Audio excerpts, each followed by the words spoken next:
যে মুসলিম উম্মার বা মুসলিম জাহানের একজন জাতির পিতা আছেন, তার নাম কি? মাশাআল্লাহ, ইব্রাহিম আলাইহিস সালাম। ইব্রাহিম আলাইহিস সালামের দুইজন সন্তান, একজন ইসমাইল আলাইহিস সালাম, আরেকজন ইসহাক আলাইহিস সালাম। আলোচনা একটু মন দিয়ে শুনতে হবে, কোনো অংশ যদি মিস করে ফেলেন তাহলে হয়তো বুঝতে পারবেন না পরের অংশটা।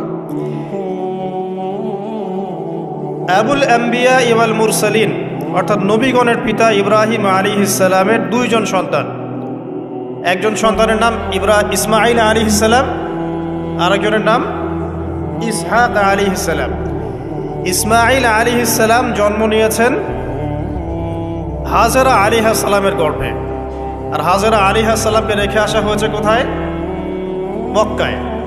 তো এখান থেকে ইসমাইল আলাইহিস সালামের বংশ চলতে চলতে এক পর্যায়ে এই বংশে সর্বশেষ এবং চূড়ান্ত নবী মুহাম্মদ সাল্লাল্লাহু আলাইহি ওয়াসাল্লামের জন্ম হয়। ঠিক আছে, তাহলে আমরা হচ্ছি বনু ইসমাইল।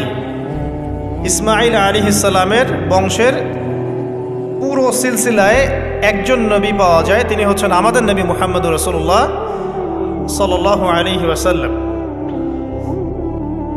আর আরেকজন সন্তান ইব্রাহিম আলাইহিস সালামের, তার নাম কি? ইসহাক আলাইহিস সালাম। ইসহাক আলাইহিস সালাম জন্মগ্রহণ করেছেন সারা আলাইহিস সালামের গর্ভে। ইসমাইল আলাইহিস সালামের দ্বিতীয় স্ত্রী, আসলে তিনিই প্রথম স্ত্রী ছিলেন, আরেকজন স্ত্রী তো হাজরা আলাইহিস সালাম, তিনি পরবর্তীতে এসেছেন। প্রথমে তিনিই ছিলেন, সারা আলাইহিস সালামই প্রথম স্ত্রী। তো তার গর্ভে জন্ম লাভ করেন ইসহাক আলাইহিস সালাম। আমরা বুঝতে পারলাম যে নবীগণের একাধিক স্ত্রী ছিল। পশ্চিমা সভ্যতা আমাদেরকে শিখিয়েছে যে একজন সৎ ব্যক্তির একটাই স্ত্রী থাকতে পারে। একজন চরিত্রবান এবং সৎ ব্যক্তির একজন স্ত্রী থাকতে পারে, যার একাধিক স্ত্রী আছে তার চরিত্র ভালো না। এটা পশ্চিমারা আমাদেরকে শিখিয়েছে, এবং পশ্চিমা গোলকধাঁধায় যারা নিজেদের দর্শন হারিয়ে ফেলেছে তারাও এই মতাদর্শে বিশ্বাস করে। তবে তারা এটা বিশ্বাস করে যে একজন স্ত্রী থাকলেও একাধিক মেয়ের সাথে শারীরিক সম্পর্ক রাখা ভালো। আর ইসলাম বিশ্বাস করে যে যদি কারোর সাথে শারীরিক সম্পর্ক রাখতেই হয় তাকে স্ত্রীর মর্যাদা দিতে হবে। তো যাই হোক, ইব্রাহিম আলাইহিস সালামের দুইজন স্ত্রী ছিলেন। সারা আলাইহিস সালামের গর্ভে ইসহাক আলাইহিস সালাম জন্মলাভ করেন, এবং সেটা অনেক দেরিতে, অনেক বয়স হওয়ার পরে, বার্ধক্যে উপনীত হওয়ার পরে। তো ইসহাক আলাইহিস সালামের ছেলের নাম হচ্ছে ইয়াকুব আলাইহিস সালাম, তারা থাকতেন শামে। আর ইসমাইল আলাইহিস সালাম তারা থাকতেন মক্কায়। দুইটা জায়গা আপনি চিনতে পারছেন, আরেকটা হচ্ছে মক্কা। মক্কা ইসমাইল আলাইহিস সালাম, যার সিলসিলায় মুহাম্মদ সাল্লাল্লাহু আলাইহি ওয়াসাল্লাম, আমরা যার উম্মত। আর ওই যে শাম দেশ, সিরিয়া, জর্ডান, লেবানন, এই জায়গাটাকে বলা হয় শাম। ইসহাক আলাইহিস সালাম যিনি সারা আলাইহিস সালামের গর্ভে জন্ম নিয়েছেন। ঠিক আছে, ওকে। এবার ইসহাক আলাইহিস সালামের পরবর্তী জেনারেশন, তার নাম হচ্ছে ইয়াকুব আলাইহিস সালাম। আর ইয়াকুব আলাইহিস সালামের আরেকটা নাম হচ্ছে ইসরাইল। কি নাম? ইসরাইল। এই কারণে ইয়াকুব আলাইহিস সালামের বংশধরদেরকে বলা হয় বনু ইসরাইল। এবার বুঝতে পারছেন বনু ইসরাইল কাদেরকে বলা হয়? আচ্ছা, এখন এই ইয়াকুব আলাইহিস সালামের অনেক সন্তান ছিলেন। সূরা ইউসুফ পড়ে দেখেন, 11-12 জন পুত্র সন্তান ছিলেন, বা 13 জনের কথা এসেছে, আরও থাকতে পারে, আল্লাহু আ'লাম। এখানে এতটুকু এসেছে। ইউসুফ আলাইহিস সালাম তার একজন সন্তান, ঠিক আছে, যাকে তার ভাইরা কুয়ায় ফেলে দেয়। ঠিক আছে, কুয়ার থেকে ইউসুফ আলাইহিস সালাম চলে গেলেন মিশরের রাজার বাসায়। এটা তো পড়েছেন। আচ্ছা, আমি কিন্তু ডিটেলস বলতে পারবো না খুতবায়, শুধু লাইনগুলো টাচ করছি। কুয়া থেকে চলে গেলেন, ভাইদের ষড়যন্ত্রে কুয়ায় তিনি পড়লেন। তাকদিরের এভাবেই তাকদির লেখা ছিল। তারপরে সেখান থেকে মিশরের রাজার বাসায়, ঠিক আছে, সেখান থেকে সেই যে রাজার স্ত্রী তাকে আহ্বান করলো। তিনি বললেন যে মাআয আল্লাহ, আমি আল্লাহকে ভয় করি। এরপর সেখান থেকে জেলখানায় বিনা অপরাধে তিনি 12 বছর জেল খাটলেন। আর সেখান থেকে তিনি বের হয়ে আবার যখন আসলেন, তখন মিশরের কি প্রায় খাদ্যমন্ত্রী বলা যায়, মিশরের বড় একটা পলিটিক্যাল পদ আল্লাহ পাক তাকে দিলেন। ঠিক আছে, তাহলে মিশরে কিভাবে বনু ইসরাইল আসলো? ইউসুফ আলাইহিস সালামের মাধ্যমে। ঠিক আছে, ইউসুফ আলাইহিস সালামের মাধ্যমে মিশরে বনু ইসরাইলের আগমন হলো। এর আগ পর্যন্ত বনু ইসরাইল থাকতো ওই যে প্যালেস্টাইনে। এখন ইউসুফ আলাইহিস সালামের শাসনামল যতদিন ছিল ততদিন পর্যন্ত বনু ইসরাইল মিশরে খুব ভালোভাবেই জীবনযাপন করত। কিন্তু যখন তার যুগটা চলে গেল তখন সেখানে ফেরাউনদের যুগ আসলো। কাদের যুগ? ফেরাউনদের যুগ। আর ফেরাউন শব্দের অর্থ হচ্ছে এটা একটা রাষ্ট্রীয় পদ, যেমন প্রেসিডেন্ট, প্রাইম মিনিস্টার এমন পদ আছে। ফেরো বা ফেরাউন এটা হচ্ছে একটা রাষ্ট্রীয় পদের নাম। তো ফেরাউনের আসল নাম হচ্ছে রেমেসিস। কি নাম? রেমেসিস। রেমেসিস 1, রেমেসিস 2 এরকম করে নাম থাকে আর কি। আর যে ফেরাউনের মমিটা আমরা পেয়েছি তারও একটা নাম আছে। তার নাম হচ্ছে, আমি এনসাইক্লোপিডিয়া ব্রিটানিকা থেকে এটা পেয়েছি, তার নাম হচ্ছে মনেপ্তাহ। যে ফেরাউনের মমিটা আমরা পেয়েছি এর নাম হচ্ছে মনেপ্তাহ, তার মূল নাম। তাকে রেমেসিস বলা হতো আর তার টাইটেল হচ্ছে ফেরো বা ফেরাউন। ঠিক আছে, এখন এই ফেরাউনদের সময় ইউসুফ আলাইহিস সালামের রেখে যাওয়া সেই যে বনু ইসরাইল, এরা আর উন্নত জীবনযাপন করতে পারল না। তারা দাসত্বের শৃঙ্খলা আবদ্ধ হল, তাদের উপর জুলুম নির্যাতন শুরু হতে লাগলো। এক পর্যায়ে ফেরাউন তাদেরকে ডিভাইড অ্যান্ড রুলের মতো করে সমাজে নিপীড়িত করতে লাগলো। আর ফেরাউনের অনেক পাপ ছিল, যে পাপটা আমরা আসলে অল্প কথায় ব্যাখ্যা করতে পারবো না। এক কথায় সে নিজেকে আল্লাহ দাবি করেছে। তারপরে সে সমাজের মধ্যে শিরকের প্রচলন ঘটাতো। সে কন্যা সন্তানদেরকে জীবিত রাখত, পুত্র সন্তানদেরকে হত্যা করে ফেলত। সে সমাজের মানুষদেরকে বিভক্ত করত, দুর্বলের উপর সবলের অত্যাচার চালাত। এবং তার একটা অহংকার ছিল, সেটা হচ্ছে সেনাবাহিনীর অহংকার। সে মনে করতো যে সে ওই সময়কার সুপার পাওয়ার, তাকে কেউ পরাজিত করতে পারবে না। ঠিক এখনকার বিশ্বের পরাশক্তিগুলোর মতোই তার দাম্ভিকতা ছিল আর কি। তো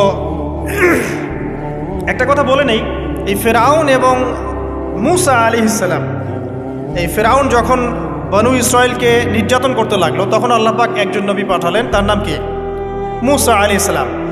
আর মূসা আলাইহিস সালাম আর ফেরাউনকে নিয়ে কোরআনুল কারীমে প্রায় 44টা সূরার মধ্যে কথা আছে। আমি হিসাব করে দেখেছি এবং আমি টুকটাক ঘাটাঘাটি করে দেখেছি যে প্রায় 44টা সূরার মধ্যে 532টা আয়াত আছে মূসা এবং ফেরাউনকে নিয়ে। কথা বুঝতে পারছেন? 532টা। কোরআনের টোটাল আয়াত কত? একদম ভুল উত্তর, 6236। 6000 কত? 236। মতবিরোধ আছে, তবে 6236টা আয়াতের পক্ষে শক্ত দলিল আছে। তো এটাকে পার্সেন্টেজ দিয়ে পড়বেন, যারা ম্যাথামেটিক্স পারেন তারা তো খুব সহজেই পারবেন। তো পার্সেন্টেজ করলে দেখবেন যে 8.53% আয়াত মূসা এবং ফেরাউনকে নিয়ে। 100%-এর মধ্যে প্রায় 8.5 বা 9% আয়াত কাকে নিয়ে? মূসা এবং ফেরাউনকে। এমনি এমনি তো আল্লাহ পাক এই কাজটা করবেন না নিঃসন্দেহে। এর মধ্যে একটা শিক্ষা বা মেসেজ আছে, সেটা হলো আমাদের জন্যে, উম্মতে মুহাম্মাদির জন্যে যেই সব জাতির মধ্যে সবচেয়ে বেশি শিক্ষা আছে তার মধ্যে সবচেয়ে ইম্পর্টেন্ট হচ্ছে মূসা এবং ফেরাউনের সময়। মূসা এবং ফেরাউন এই ঘটনার মধ্যে যে শিক্ষাগুলো আছে এটা আমাদের জন্য সবচেয়ে বেশি ইম্পর্টেন্ট। এই জন্য এত বেশি আয়াত নাজিল করা হয়েছে। কোরআনের যে কোনো সূরা খুলবেন দেখবেন মূসা আর ফেরাউন, মূসা আর ফেরাউন। কী কারণ? এমনি এমনি নিঃসন্দেহে শেষ জামানে আমরা যারা বাস করব তাদের জন্যে এই ঘটনার মধ্যে বিশাল কিছু শিক্ষা আছে। শিক্ষাগুলো আমরা ইনশাআল্লাহ আজকে জানব। তো এখন মূসা আলাইহিস সালাম এই ফেরাউনের যুগে জন্ম লাভ করলেন। তবে ফেরাউনকে জ্যোতিষীরা বলেছিল আগেই যে ওই শাম দেশ থেকে একটা আগুন আসছে যে তোমার সিংহাসনকে পুড়িয়ে ফেলবে। এর ফলশ্রুতিতে ফেরাউন যেটা করলো, সমস্ত পুত্র সন্তান যারা হতো এদেরকে তারা জবাই করে হত্যা করত। যখন জনগণ বলল যে কাজটা খুব খারাপ, প্রতিবাদ শুরু হলো, তখন 1 বছর গ্যাপ দেওয়া শুরু করলো। 1 বছর মারবে আর 1 বছর রাখবে, আর 1 বছর মারবে আর 1 বছর রাখবে। যেই বছর মারলো না সেই বছর জন্ম লাভ করলো মূসা আলাইহিস সালামের ভাই হারুন আলাইহিস সালাম। ঠিক আছে, উনিও কিন্তু নবী ছিলেন। আচ্ছা, আর যে বছর মারার কথা সেই বছর জন্ম লাভ করলেন মূসা আলাইহিস সালাম। এখন আমি খুব শর্ট করে বলছি, অনেক ডিটেলস বলতে গেলে 3টা বেজে যাবে, আজকে আসরও হতে পারে। তো এখন যে বছর মারার কথা সেই বছর জন্মলাভ করলেন মূসা আলাইহিস সালাম। এখন মূসা আলাইহিস সালামের মা কিন্তু তখন খুব শঙ্কিত, ফেরাউন তার সন্তানকে হত্যা করবে। আল্লাহ রাব্বুল আলামিন কোরআনের মধ্যে বলেছেন সূরা কাসাসের মধ্যে, কোন সূরা? সূরা কাসাস। আমি দুইটা সূরার নাম বলছি, আজকে বাসায় গিয়ে পড়বেন। এই দুইটা সূরার মধ্যে সবচেয়ে বেশি হিস্ট্রি আছে মূসা এবং ফেরাউন এই বিষয়টার উপরে। একটা সূরার নাম হচ্ছে সূরা তাহা, এখানে সুন্দর করে ধারাবাহিকভাবে গল্পটা দেওয়া আছে। আরেকটা সূরা হচ্ছে সূরা কাসাস, এই দুটা পড়বেন অর্থসহ। তো মূসা আলাইহিস সালামের মায়ের হৃদয়টা খুব শঙ্কিত ছিল যে তার সন্তানকে হত্যা করে ফেলা হবে। আল্লাহ রাব্বুল আলামিন বলছেন যে আমি তার কলবে ইলহাম করলাম।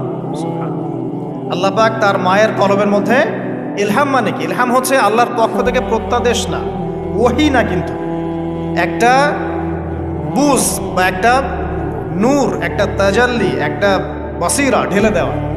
এটা কিন্তু নবুয়ত না, একটা কাজের চেতনা বা দৃঢ়তা আল্লাহর পক্ষ থেকে ঢেলে দেয়া। ঠিক আছে? তো তার মায়ের কলবের মধ্যে আল্লাহ রাব্বুল আলামিন ইলহাম করলেন যে তুমি তোমার সন্তানটাকে সিন্ধুকের মধ্যে ভরে ভাসিয়ে দাও নীল নদে। এখন তার মায়ের কলব, তার মায়ের হৃদয় ছটফট করতে লাগলো, কারণ কোনো মাই তো চাইবে না তার সন্তানকে এভাবে ভাসিয়ে দিতে। আল্লাহ পাক বলছেন যদি না আমি তার হৃদয়টাকে শক্ত করতাম তাহলে সে বিচলিত হয়ে পড়ত। আল্লাহ পাক তার হৃদয়টাকে শক্ত করলেন, সে বিচলিত হলো না, সন্তানকে ভাসিয়ে দিল। এবার সন্তান ভাসতে ভাসতে ভাসতে কোথায় যাচ্ছে? যেখানে ফেরাউনের স্ত্রী গোসল করছে। কথা কি বুঝতে পারছেন? খুব চমৎকার হিস্ট্রি কিন্তু গল্পটা। এবং গল্প মানে এখানে আসলে গাল গল্প না, এগুলো সত্য ঘটনা। এক একটা বর্ণ তেমন সত্য যেমন সূর্য পূর্ব দিক থেকে ওঠে এবং পশ্চিমে ডোবে, এটা যেমন সত্য, এর এক একটা বর্ণ সত্য, এগুলো কোনো গাল গল্প নয়। এবার ফেরাউনের স্ত্রী আসিয়া সেই সিন্দুক পেয়েছে। মূসা আলাইহিস সালামকে আল্লাহ পাক বলছেন যে আমি মূসা আলাইহিস সালামের চেহারার মধ্যে মোহাব্বত বা ভালোবাসা ঢেলে দিয়েছিলাম। তার চেহারা যেই দেখতো তাকে ভালোবাসত, বুঝছেন? ভালোবাসা ঢেলে দিয়েছে। এবার ফেরাউনের স্ত্রী আসিয়া, এখানে আসিয়া নন, অন্য একজন স্ত্রী হয়তো, তিনি বলছেন যে ফেরাউনকে বলছে যে একে আমরা আমাদের কাছে রেখে দিই, হয়তোবা সে আমাদের উপকারে আসবে, অথবা তাকে আমরা সন্তান হিসেবে গ্রহণ করতে পারি। লা তাকতুলুহ, তাকে হত্যা করো না। আসা আন ইয়ানফা'না আও নাত্তাখিযাহু ওয়ালাদা, এরকম করে আল্লাহ পাক বলেছেন কোরআনে। তো ফেরাউন তার স্ত্রী কথা শুনলো এবং তাকে না হত্যা করে রেখে দিল। আর আল্লাহ রাব্বুল আলামিনের কি কৌশল! ওয়া মাকারু ওয়া মাকারাল্লাহ, যেই মূসাকে হত্যা করার জন্য বছরের পর বছর হাজার হাজার শিশুকে হত্যা করা হয়েছে, সংখ্যাটা লাখ লাখও হতে পারে, সেই মূসা আলাইহিস সালামকে আল্লাহ পাক ফেরাউনের ঘরেই লালন পালন করতে লাগলেন। চিন্তা করলেন? এবার মূসা আলাইহিস সালাম যখন যুবক হলেন, আমি সংক্ষিপ্ত করছি, যখন যুবক হলেন তখন একদিন দেখলেন যে রাস্তায় দুজন ব্যক্তি ঝগড়া করছে। সূরা কাসাসের মধ্যে আছে, ফাইটিং, স্ট্রিট ফাইট। তো একজন ব্যক্তি হচ্ছেন বনু ইসরাইলের, আরেকজন হচ্ছে ফেরাউনের সেনাবাহিনীর। এখন মূসা আলাইহিস সালাম কার পক্ষ নেবেন? তিনি বনু ইসরাইলের পক্ষ নিলেন। তিনি গিয়ে তাকে বাঁচানোর চেষ্টা করলেন এবং শুধু একটা ঘুষি দিয়েছেন, ফাওয়াকাযাহু, একটা ঘুষি, ফাকাদা আলাইহি, এবং এই একটা ঘুষিতেই সেই ব্যক্তি ডেড। এটা কোরআনে আছে সূরা কাসাস। তার মানে কোরআন দলিল দিচ্ছে যে মানুষের বডিতে এমন এমন পার্টস আছে, এমন এমন জায়গা আছে যেখানে একটা ঘুষি মারলেও মানুষ মারা যেতে পারে। কি বুঝলেন? যারা মার্শাল আর্ট শিখেছেন বা শিখছেন তারা এটা আরও ভালো বুঝবেন। মানুষের এই বডিতে এমন অনেকগুলো জায়গা আছে, 7টা বা 8টা বা 10টার মতো, যেখানে একটা ঘুষি দিলেও মানুষ মরতে পারে। সো ভালো কিছু শিখেন, শিখলে ঠিক আছে। টিকটক প্রজন্ম না হয়ে আর এই মোবাইলে লুডো না খেলে ভালো কিছু শেখেন, ইনশাআল্লাহ কাজে দিবে। আত্মরক্ষা শেখা খারাপ? আচ্ছা, তো তবে দাড়ি টুপি নিয়ে শিখতে চান না, সমস্যায় পড়তে পারেন। তো এখন একটা ঘুষিতে সে ব্যক্তি মারা গেল। তারপরের দিন আবার দেখা গেল যে ওই ব্যক্তি যাকে তিনি বাঁচিয়েছেন সেই ব্যক্তি আর আরেকজন সেনাবাহিনীর সদস্য আবার মারামারি করছে। এবার মূসা আলাইহিস সালাম বললেন যে তুমি তো একটা বোকা মানুষ। এবার সে আবার চড়াও হতে শুরু করলো মূসা আলাইহিস সালাম, কিন্তু এবার একজন ব্যক্তি এসে তাকে বললেন যে গতকাল তুমি কিন্তু একজনকে হত্যা করেছো এক ঘুষিতে, আজকে আবার তুমি এই কাজ করতে যাচ্ছ, তুমি তো এখানে স্বৈরাচারের মতো আচরণ করছো। মুসা আলাইহিস সালাম তখন আল্লাহর কাছে ক্ষমা চাইলেন, আল্লাহর কাছে ক্ষমা চাইলেন, বললেন ইন্নাহু হাযা মিন আমালিশ শাইতান, এটা তো শয়তানের মতো কাজ, শয়তানের কাজ হয়ে গেল। রব্বিক ফিরলি, আল্লাহ আমাকে মাফ করে দিন। ফাগফার আল্লাহ, আল্লাহ পাক বলছেন আমি তাকে মাফ করে দিলাম। তিনি তো ইচ্ছাকৃতভাবে করেন নাই, করেছেন আনইনটেনশনালি, এটা হয়ে গেছে। কিন্তু এখন ফেরাউন মুসা আলাইহিস সালামকে ধাওয়া করতে শুরু করলো, কারণ ফেরাউনের দৃষ্টিতে মুসা আলাইহিস সালাম একটা মার্ডার করেছে তার দৃষ্টিতে, কিন্তু মুসা আলাইহিস সালাম তো আর এটা করেন নাই, ইচ্ছা করে এটা হয়নি, অ্যাক্সিডেন্টলি হয়ে গেছে। এখন মুসা আলাইহিস সালামকে এক ব্যক্তি এসে বলল তুমি এখান থেকে তাড়াতাড়ি পালাও, এই মিশরে থাকলে ফেরাউন তোমাকে ধরে এখন শাস্তি দিবে। এখন মুসা আলাইহিস সালাম বাধ্য হয়ে মিশর থেকে চলে যাচ্ছেন কোথায়? মাদিয়ান। কোন জায়গা? মাদিয়ান। এটাও আরবের মধ্যে একটা জায়গা, যেই জায়গার নবী হচ্ছেন শুআইব আলাইহিস সালাম। কি নাম? আচ্ছা, এবার শুআইব আলাইহিস সালামের সেই কওমে মুসা আলাইহিস সালাম গেলেন, না খাবার আছে, না পানি, না কাপড়, কিছুই নাই, একদম রিক্ত হস্ত।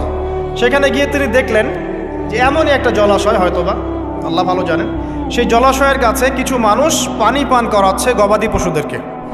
আমি কি বুঝাতে পারছি?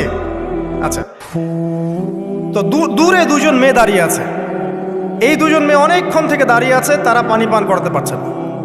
মুসা আলাইহিস সালাম অনেকক্ষণ থেকে অবজার্ভ করছেন যে মেয়ে দুটো পানি পান করাতে পারছে না গবাদি পশুদেরকে। তিনি প্রথমে একটু অস্বস্তি বোধ করলেন, তারপরে আবার গেলেন তাদের কাছে, গিয়ে বললেন কি সমস্যা। তখন সেই মেয়েরা বলল যতক্ষণ পর্যন্ত আমার কওমের লোকেরা এখান থেকে সরে যায় না ততক্ষণ আমরা পানি পান করাতে পারি না, কারণ আমরা দুর্বল, মেয়ে মানুষকে টাইম দিচ্ছেন আর কি। আর এদিকে আমাদের বাবা অত্যন্ত বৃদ্ধ মানুষ, বাসায় পড়ে আছেন একা। তখন মুসা আলাইহিস সালাম যুবক ছিলেন এবং তিনি কিন্তু শক্তিশালী ছিলেন, কওয়িউন আমিন, বিশ্বস্ত এবং শক্তিশালী। ওই যে এক ঘুষিতে মানুষ মারা মানুষ, কি মনে করছেন? তো তিনি এবার ওই গবাদি পশুদেরকে নিয়ে এসে পানি পান করালেন। পানি পান করিয়ে তিনি একটা গাছের ছায়ায় গিয়ে বসলেন। এই প্রত্যেকটা কথা কিন্তু কোরআনে আছে, প্রতিটা কথাই। সূরা কসস পড়েন, সূরা তহা পড়েন। গাছের ছায়ায় বসে তিনি একটা দোয়া করছেন, এবার হাত উঁচু করে দোয়া করছেন, রব্বি, হে আমার প্রতিপালক, ইন্নী লিমা আনজালতা ইলাইয়া মিন খায়রিন ফাকির, হে আল্লাহ, আপনি আমার প্রতি যে রহমত বা যে করুণা বর্ষণ করবেন এর জন্য আমি ফকির হয়ে বসে আছি। দোয়ার ভাষাটা শুনছেন? আল্লাহ, আপনি আমার প্রতি যে করুণা বর্ষণ করবেন আমি এর জন্য ফকির হয়ে বসে আছি। তো প্রত্যেকটা নেক কাজ করার পরে এরকম দোয়া করা সুন্নত, দোয়া কবুল হয়ে যাবে ইনশাআল্লাহ। দোয়া সাথে সাথে কবুল হয়ে গেল।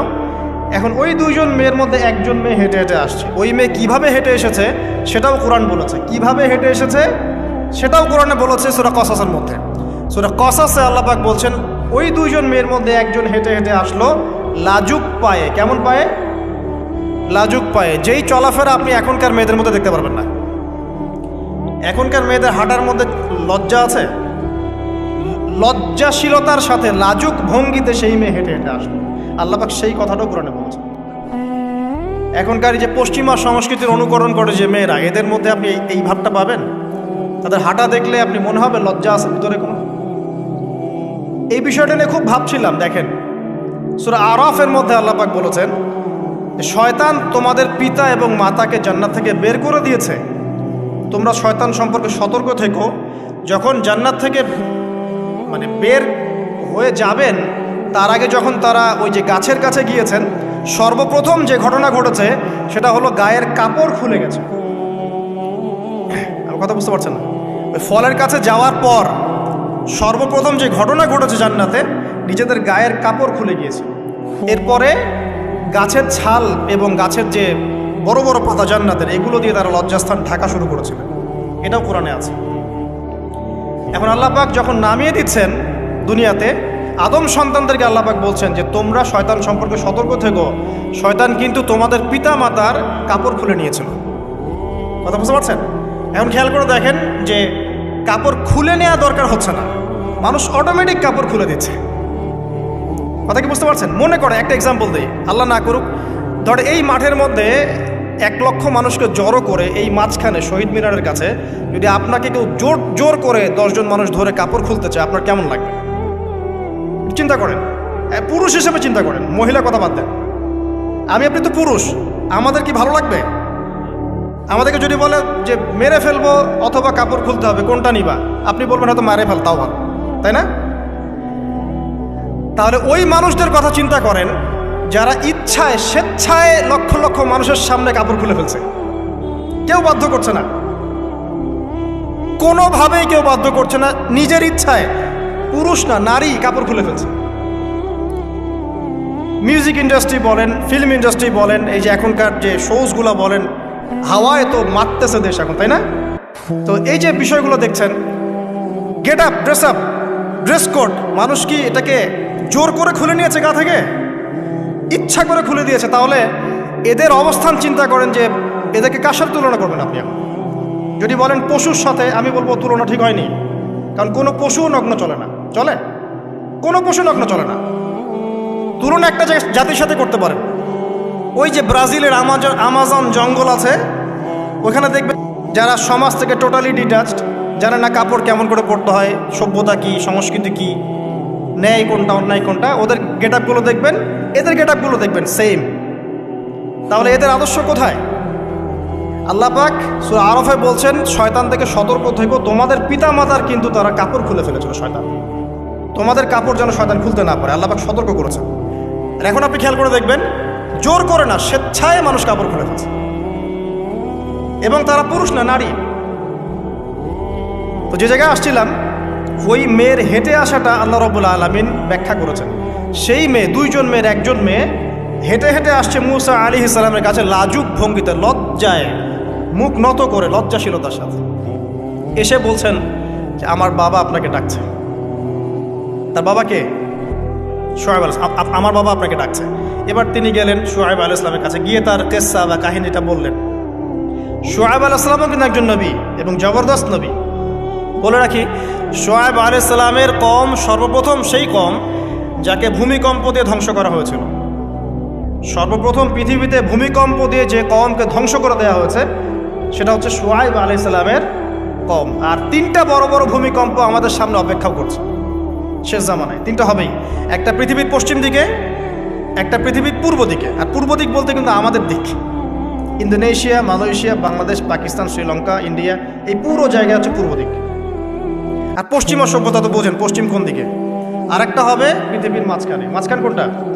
এই যে জাজিরাতুল আরব, এখানে একটা হবে। এটা হবেই, কোনো বিজ্ঞানী ঠেকাতে পারবে না। তো শুআয়ব আলাইহিস সালামের কওম সেই কওম যাকে ভূমিকম্প দিয়ে ধ্বংস করা হয়েছিল। তো এখন মূসা আলাইহিস সালাম তার কাছে গিয়ে তার ঘটনাগুলো বললেন। শুআয়ব আলাইহিস সালাম তাকে বললেন, ঠিক আছে, আমার মেয়ের একটা দাবি। আমার মেয়ে বলেছে যে তুমি হচ্ছ বিশ্বস্ত এবং শক্তিশালী, তোমাকে যেন আমি আমার কাজে নিয়োগ করি। আসলে মেয়ে বাবাকে ইঙ্গিতে একটা মানে মনের ভাব ব্যক্ত করেছে আর কি। তখন তার বাবা সেই ভাবটা বুঝতে পেরেছেন। তিনি বলেছেন, ঠিক আছে, আমি আমার এই মেয়ের সাথে তোমাকে বিয়ে দিব। শর্ত কি? শর্ত হচ্ছে তোমাকে 8 বছর আমার এখানে কাজ করতে হবে। 8 বছর, কত বছর? 8 বছর কাজ করার বিনিময়ে আমি তোমাকে আমার মেয়ের সাথে বিয়ে দিচ্ছি। আর যদি তুমি চাও তাহলে 10 বছর পূর্ণ করতে পারো। ঠিক আছে? তো মূসা আলাইহিস সালাম বলেন, ঠিক আছে, আমাদের মাঝে আল্লাহ পাক সাক্ষী হিসেবে যথেষ্ট। এবার সেখানে মূসা আলাইহিস সালাম তার সংসার শুরু করলেন। 10 বছর অতিবাহিত হলো। তারপরে এখন মিশরে ফিরে যাওয়ার পালা। মূসা আলাইহিস সালাম তার স্ত্রীকে নিয়ে কোথায় যাচ্ছেন এখন? মিশর, তার হোম টাউন। ঠিক আছে, মাদারল্যান্ড।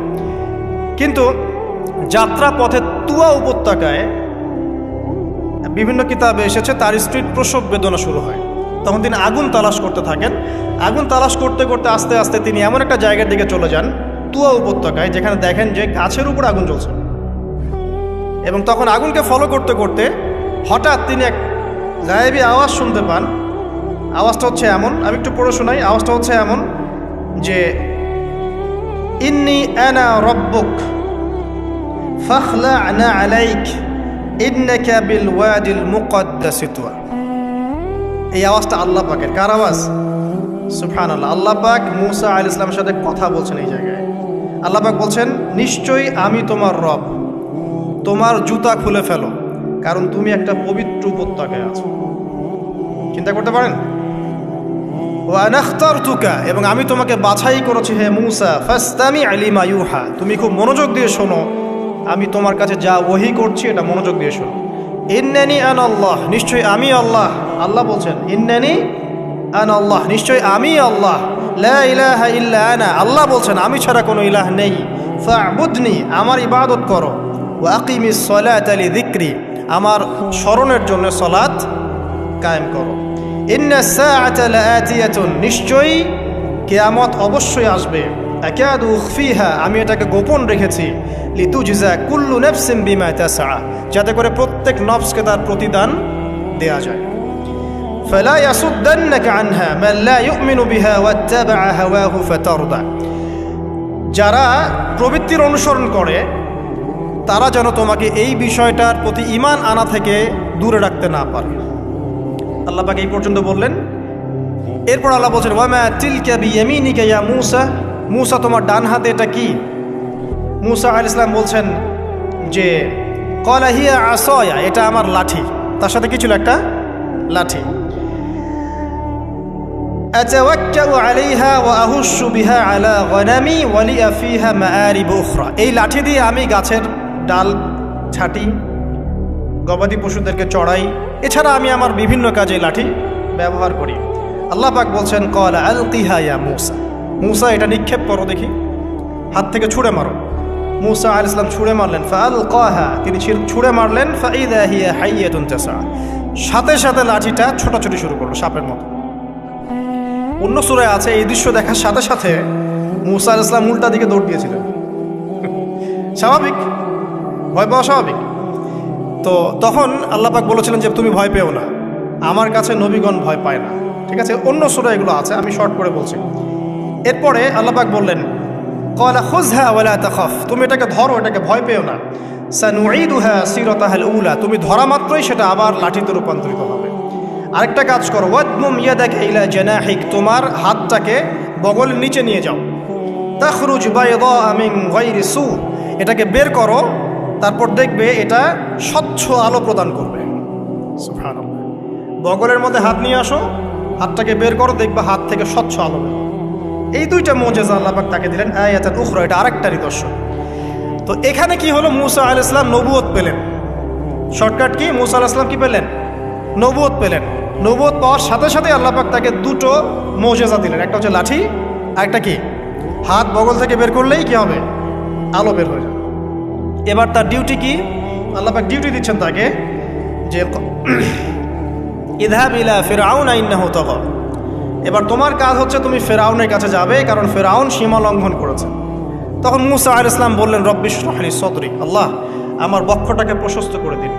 মানে আমার তো সেখানে যাওয়ার সাহস হচ্ছে না, আমি তো সেখানে ওদের দৃষ্টিতে একজন খুনের আসামি, ওদের দৃষ্টিতে ওরা তো আমাকে পেলে হত্যা করে ফেলবে। আল্লাহ পাক বলছেন কেল্লা, কখনো না, তারা তোমাকে হত্যা করতে পারবে না। তখন তিনি দোয়া করছেন আল্লাহ আমার হৃদয়টাকে প্রশস্ত করে দিন, ওয়া ইয়াসসির লি আমরি, আমার কাজকে সহজ করে দিন। ওয়াহলুল উকদাতাম মিন লিসানি, আমার লিসান, আমার জিহ্বায় জড়তা আছে আল্লাহ, এটাকে দূর করে দিন। ইয়াফকাহু কওলি, যাতে মানুষ আমার কথা বুঝতে পারে। এই দোয়া করলেন, কবুল হয়ে গেল। এবং আরও দোয়া করলেন যে ওয়াজআলি ওয়াজিরাম মিন আহলি, আমার পরিবারের মধ্য থেকে একজন ওজির দেন। ওজির মানে সহায়ক, যেটা হচ্ছেন হারুন আলাইহিস সালাম, যাতে করে আমরা কি করতে পারি? বেশি বেশি আপনার জিকির করতে পারি এবং আমাদের কাজ সহজ হয়। আল্লাহ রাব্বুল আলামিন তার ভাই হারুন আলাইহিস সালামকেও নবুয়ত দান করলেন। দুজন মিলে এখন আল্লাহ পাক বলছেন ইযহাবা ইলা ফিরআউন, তোমরা দুজন ফিরআউনের কাছে যাও। ইন্নাহু তাগা, সে সীমা লঙ্ঘন করেছে। তবে ফাকুলা লাহু কাওলাল লাইয়িনা, তার সাথে নরম সুরে কথা বলো। লাআল্লাহু ইয়াতাযাক্কারু আও ইয়াখশা, হয়তোবা সে উপদেশ গ্রহণ করবে অথবা আল্লাহকে ভয় করতে পারে।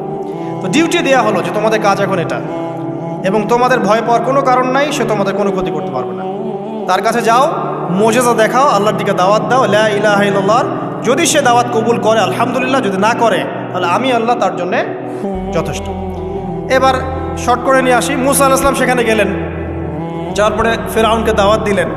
তো ফেরাউন বলছে ক্বালা ওয়ামার রব্বুকুম ইয়া মূসা, কোন রবের কথা বলছো? তো মূসা আলাইহিস সালাম ব্যাখ্যা করলেন আমি সেই রবের কথা বলছি যে রব আসমান সৃষ্টি করেছেন, জমিন সৃষ্টি করেছেন, যেভাবে তাওহীদের দাওয়াত দিতে হয় সব দিলেন। এরপরেও ফেরাউন সেটা গ্রহণ করলো না। তখন মূসা আলাইহিস সালাম বললেন যদি আমি তোমাকে কোনো বড় নিদর্শন দেখাই তারপরেও কি বিশ্বাস করবে না? তখন ফেরাউন বলল যে দেখাও দেখি। তখন তিনি লাঠি ছুঁড়ে মারলেন, সাপ হয়ে গেল। এই দৃশ্য থেকে ফেরাউনের পরিবারের সবাই ভয় পেয়েছিল। কিন্তু পলিটিক্যাল স্বার্থে ফেরাউন বলেছিল যে সে একজন বড় জাদুকর, জনগণকে তো বোঝাতে হবে কিছু, নিজে ভয় পেলেও জনগণকে তো কিছু বোঝাতে হবে। সে জনগণকে বলছে আসলে সে একজন বড় জাদুকর, সে চাচ্ছে তোমাদের ন্যাশনের মধ্যে ফাটল সৃষ্টি করতে। তো এখন কি করা যাবে? পরামর্শ করা হলো, তার কাছের কিছু মানুষ থাকে না, তার মন্ত্রী পরিষদ যারা শয়তানিতে পিএইচডি করেছিল আর কি, তার ওকে পরামর্শ দিল যে একটা কাজ করা যাক, একটা বড় ময়দানে যাওয়া যাক, সেখানে আমরা বড় বড় জাদুকরদেরকে ডাকবো, এখানে একটা জাদুর ব্যাটল হবে, মোনাজারা হবে জাদু। সব বড় বড় জাদুকরকে ডাকা হলো মিশরের, এবং বলে রাখি যে জাদুবিদ্যা কিন্তু সত্য, সুলাইমান আলাইহিস ইসলামের সময় থেকে এটা চলে আসছে। হারুত এবং মারুত ফেরেশতাকে কিন্তু এর মধ্য দিয়ে পরীক্ষা করা হয়েছে মানব জাতিকে। যাই হোক, তো জাদু থেকে বাঁচার জন্য কোরআন এবং সুন্নাহর যে দোয়া কালামগুলো আছে এগুলো নিয়মিত পড়বেন ইনশাআল্লাহ। আল্লাহ পাক আমাদেরকে হেফাজত করুন, আমিন। তো আমি শর্ট পড়ছি। তো এবার জাদুকররা একদিকে, মূসা আলাইহিস সালাম একদিকে। তো মূসা আলাইহিস সালামকে তারা বলছে তুমি আগে ছুঁড়ে মারবে না আমরা ছুঁড়ে মারবো। মূসা আলাইহিস সালাম বলছে বাল আলকু, তোমরা ছুঁড়ে মারো। তখন তারা যখন তাদের লাঠিগুলো ছুঁড়ে মারলো, এগুলো সাপ হয়ে গেল। এটা একটা চোখের ভেলকিবাজি ছিল। আল্লাহ পাক এই জাদুটাকে বলেছেন কোরআনে সিহরুন আযীম, বড় একটা জাদু করেছিল তারা, মানে তারা জাদুবিদ্যায় খুব পারদর্শী ছিল। এখন যেমন সায়েন্সের যুগ, তখন কিন্তু জাদুবিদ্যার যুগ ছিল, ঠিক আছে? তো মূসা আলাইহিস সালাম তারপর কিছুটা ভয় পেয়ে গেলেন। আল্লাহ পাক বলেন তুমি ভয় পেও না, বরং তোমার লাঠি ছুঁড়ে মারো, ইন্নাকা আনতাল আ'লা, তুমি বিজয়ী হবে ইনশাআল্লাহ তাআলা। এরপর মূসা আলাইহিস সালাম লাঠি ছুঁড়ে মারার সাথে সাথেই তার লাঠিটা যে সাপে রূপান্তরিত হলো, এই সাপটা বাকি সব সাপকে খেয়ে ফেলল। এই দৃশ্য দেখার সাথে সাথেই ওই জাদুকর যারা ছিল, সবচেয়ে বড় বড় জাদুকর, একটা সমাজে সবচেয়ে বড় বড় জাদুকর, সাথে সাথে মুসলিম হয়ে গেল। বললো যে ক্বাল আমান্না বিরব্বি হারুন ওয়া মূসা, আমরা মূসা এবং হারুনের রবের প্রতি ঈমান নিয়ে আসলাম। তখন ফিরআউন বলল যে ও আচ্ছা, তাহলে ইন্নাহু কাবীরুকুম আল্লামাকুমুস সিহর, তাহলে মূসাই হচ্ছে তোমাদের লিডার, যে তোমাদেরকে জাদু শিখিয়েছে। তাহলে পলিটিক্যাল লোকজনের কথাগুলো এরকমই হয়, সত্য কখনো স্বীকার করতে যাবে। তো যে তাহলে মূসাই মনে হয় তোমাদের চেয়ে বড় জাদুকর, তাহলে তোমাদের শাস্তি দিব এবার আমরা। কি শাস্তি? ওই যে শুলদণ্ড দিয়ে ডান দিকের হাত বাম দিকের পা কেটে ফেলবো। চিন্তা করতে পারেন, একদিকের হাত একদিকের পা কেটে শুলদণ্ড দিয়ে ঝুলিয়ে রাখলো। তখন এই জাদুকররা এমন একটা কথা বলেছে যেটা পড়লে আমরা চোখ দিয়ে পানি পড়ে যায়। এই জাদুকররা বলেছিল যে তোমার যা ইচ্ছা তুমি তা করো, ফাকদি মা আনতা ক, তোমার যা মনে চায় তাই করো। কথাটা শুনছেন? ফাকদি মা আনতা ক, তোমার যা মনে চায় তাই করো। কিন্তু আমরা ইন্না আমান্না বিরব্বি হারুন ওয়া মূসা, আমরা মূসা এবং হারুনের রবের প্রতি ঈমান এনেছি। আশা করা যায় যে আমরা এই ঈমান আনার ফলে সারা জীবন জাদুবিদ্যা চর্চা করে যে পাপ করেছি, আল্লাহ পাক সব পাপ মাফ করে দিবেন ইনশাআল্লাহ। দেখেন, একটা সেজদা না করেও তারা জান্নাতে চলে গেল। দেখলেন, তারা কিন্তু নামাজ পড়তে পারে নাই, সুযোগ হয়নি, রোজা রাখতে পারে নাই, যাকাত দিতে পারে নাই, শুধু খালেস ঈমান যে না আল্লাহকে চিনেছি, আল্লাহ ছাড়া কোনো ইলাহ নাই, আল্লাহ ছাড়া কাউকে পরোয়া করি না, আল্লাহই সব কিছু। তারপরে তাদেরকে ফাঁসি দেওয়া হলো, হাত পা কেটে ফেলা হলো, জান্নাত। এই ঘটনাটা পড়বে তহার মধ্যে আছে। যাই হোক, এখন এভাবে যখন মূসা আলাইহিস সালামকে পরাজিত করতে পারলো না, মূসা আলাইহিস সালাম তাদেরকে সময় দিলেন, তওবা করে ফিরে আসো, আল্লাহ পাক মাফ করে দিবেন। কিন্তু ফেরাউন এবং তার দলবল এগুলো সহ্য করলো না, বরং ফেরাউন টিটকারি করছিল, এই হামান তুমি আছো? হামান বলছে হ্যাঁ আছি, আমার জন্য একটা বড় প্রাসাদ নির্মাণ করো, ইট পোড়াও, আমার জন্য উঁচু প্রাসাদ তৈরি করো, যাতে আমি উকি মেরে দেখতে পারি মূসার রব কোথায় আছে। কথা বুঝতে পারছেন?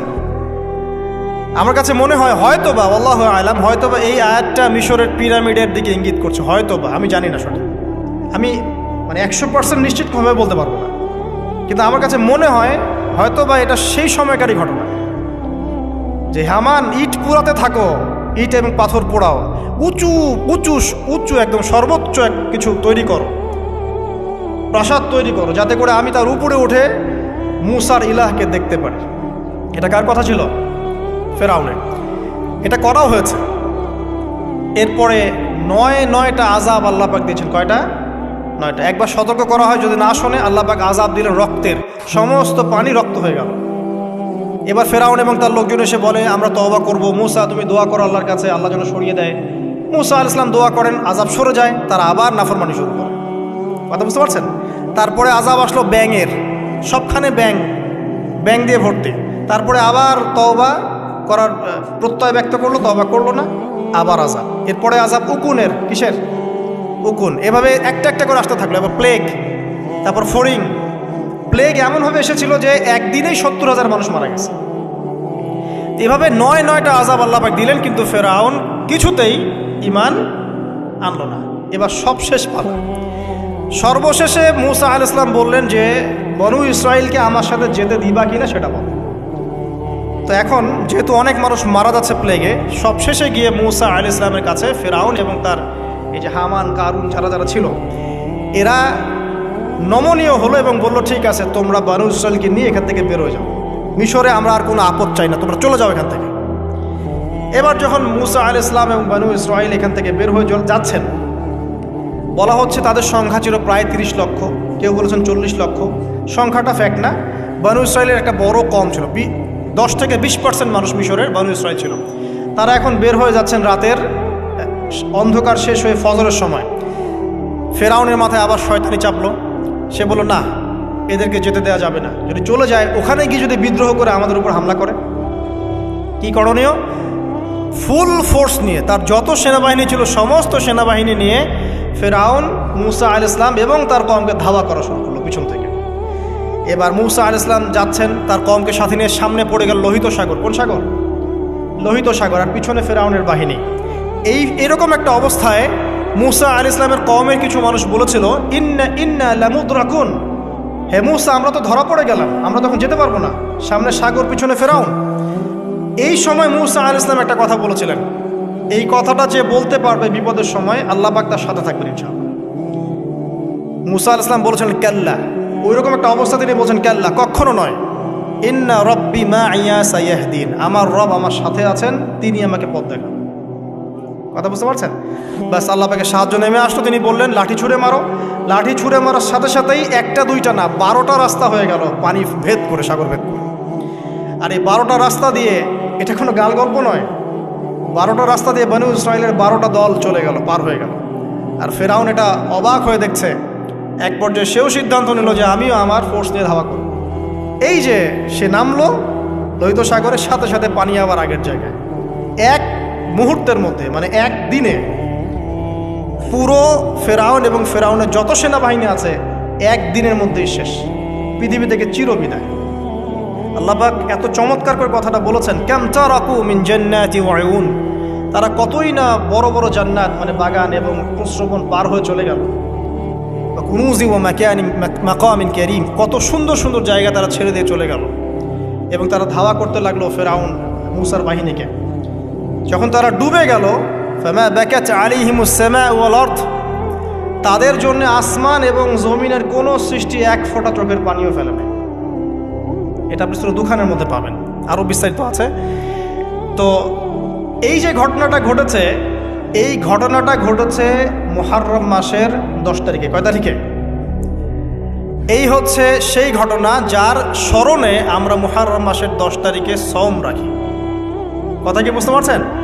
এটাই সেই ঘটনা, যেই ঘটনার ফলশ্রুতিতে এটাকে স্মরণীয় করে রাখতে আল্লাহ পাক কিয়ামত পর্যন্ত এই আশুরার সওমটাকে রেখে দিয়েছে। এটা ইহুদিরাও রেখেছে, ইসলাম আসার পূর্বে, মানে নবী সাল্লাল্লাহু আলাইহি ওয়াসাল্লামের শরীয়ত আসার পূর্বেও আগের জাতিরাও এটাকে রেখেছিল। নবী সাল্লাল্লাহু আলাইহি ওয়াসাল্লাম এই সওমটাকে রেখেছেন, মুহররম মাসের এই 10 তারিখের সওমটা।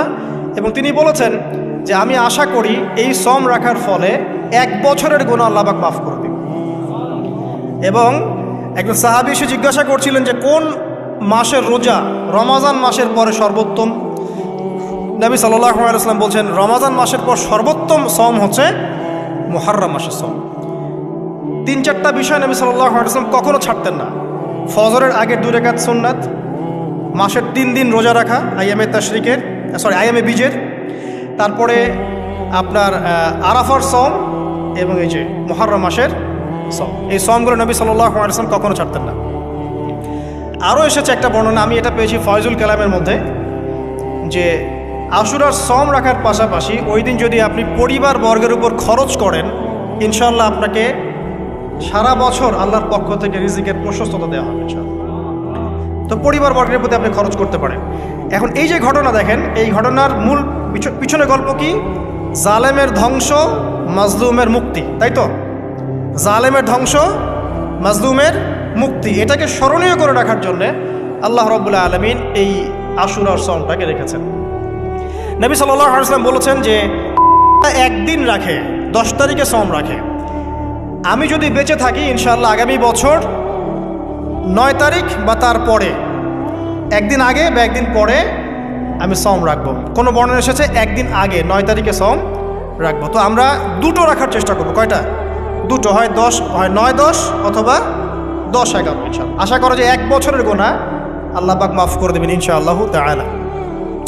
আর বেশি বেশি মুহররম মাসে সওম রাখতে পারেন, ইস্তেগফার করতে পারেন, তাসবিহ তাহলিল করতে পারেন, এবং এই মাসে যে ঘটনাটা ঘটেছে আপনার মুসা আলাইহিস সালাম এবং ফিরআউনের, এই ঘটনাটাকে চর্চা করবেন, এটাকে প্রচার করবেন, প্রসার করবেন, এর মধ্যে থেকে শিক্ষাগুলোকে নিজের জীবনে বাস্তবায়ন করার চেষ্টা করবেন ইনশাআল্লাহ তাআলা। আল্লাহ পাক সবাইকে তৌফিক দান করুন, আমিন। শেষ করার আগে আমি এই কনক্লুসিভ জায়গাটাতে যাচ্ছি। দেখেন, এরপরেও কিন্তু বনু ইসরাইল শুধরে যায় নাই।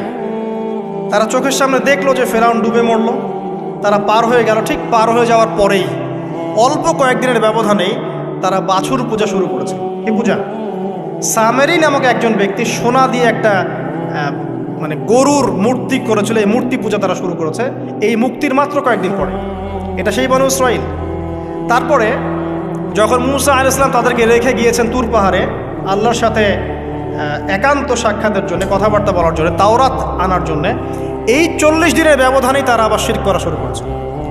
মুসা আলাইহিস সালাম সেই তাওরাত এনে দেখেছেন যে তারা পথভ্রষ্ট হয়ে গেছে, এবং তিনি রাগে তাওরাত ছুঁড়ে মেরেছিলেন, এটাও কোরআনে আছে। এবং তার ভাই হারুন তার চুল এবং দাড়ি তিনি চেপে ধরেছিলেন, তোমাকে রেখে গেলাম, তুমি কি করলা? তখন হারুন আলাইহিস সালাম বলেছিলেন যে আমি আমার নিজের নফসের ভয় করছিলাম যে তারা আমাকে হত্যা করে ফেলতে পারে, অথবা বনু ইসরাইলের মধ্যে বিভক্তি সৃষ্টি হতে পারে, এই জন্য আমি কিছু বলতে পারি, আমি মাজলুম ছিলাম। এই অল্প কয়েকদিনের মধ্যেই তারা শিরক করলো, তারা বাছুর পূজা করলো। আল্লাহ পাক তাদেরকে বললেন, তোমরা আমালিকা সম্প্রদায়ের বিরুদ্ধে যুদ্ধ করো। আমালিকা সম্প্রদায় প্রচণ্ড শক্তিশালী। তখন এই বনু ইসরাইল বলেছিল যে হে মুসা, ইযহাব আনতা ফাযহাব আনতা ওয়া রাব্বুকা ফাকাতিলা, হে মুসা তুমি যাও আর তোমার রব যাও গিয়ে যুদ্ধ করো। ওয়া ইন্না হাহুনা কাঈদুন, আমরা এখানে বসে থাকি। কে বলেছে এটা? এই বনু ইসরাইল, যাদেরকে আল্লাহ পাক এত বড় বিপদ থেকে মুক্তি দিয়েছেন।